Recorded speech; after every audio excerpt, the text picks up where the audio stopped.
வாங்க இன்றைக்கி வீட்டில் எப்படி ஃப்ரைட் ரைஸ் செய்யுதுன்னு பார்க்கலாம். ஃபஸ்ட்டு ஒரு கடாயில் நமக்கு ஒரு அளவுக்கு அரிசி எடுத்துக்கலாம். அது நல்லா கழுவி எடுத்துகிட்டு அதுக்கப்புறம் அதில் கொஞ்சம் ஒரு டீஸ்பூன் எண்ணெய் ஊற்றி அதை கொஞ்சம் நேரம் ஊற வச்சிடலாம். அதுக்கு ஊறிட்டுருக்கும் போதே நம்ம பக்கத்தில் தேவையான பொருட்களை ரெடி பண்ணிக்கலாம். ஃபஸ்ட்டு சிக்கன் 65 செய்யணும். அதுக்கு ஆஃப் எக், சில்லி பவுடர், மஞ்சத்தூள் அதெல்லாம் போட்டு நம்ம கொஞ்சோண்டு உப்பு, அது இல்லாமல் சிக்கன் அதை நல்லா போட்டு மேக்னேட் பண்ணி வச்சுக்கலாம். அது மேக்னேட் 5 நிமிட்ஸ் கழிச்சு அது ஆகிடும். அதுக்கப்புறம் அந்த சிக்கன் எடுத்து நல்லா டீப் ஃப்ரை பண்ணிக்கலாம். ஒன்று நல்லா தெரிஞ்சுக்கோங்க, டீப் ஃப்ரை பண்ணுறதுக்கு முன்னாடி சிம்மில் வைங்க. ஏன்னா நீங்கள் டீப் ஃப்ரை பண்ணும்போது ஸ்பீடில் வச்சுட்டிங்கன்னா கருகி போயிடும், சிக்கனும் வெந்திருக்காது.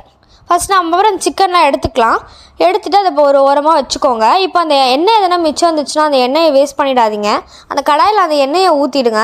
எண்ணெயை ஊற்றிட்டு ஒரு எக்கு போட்டுக்கோங்க. அதுக்கப்புறம் நம்மளுக்கு இந்த சைட்லேயே நம்ம அரிசி எடுத்து வச்சிடலாம். அதுக்கப்புறம் வெஜ்ஜிஸையும் கட் பண்ணி வச்சிடலாம். இப்போ அந்த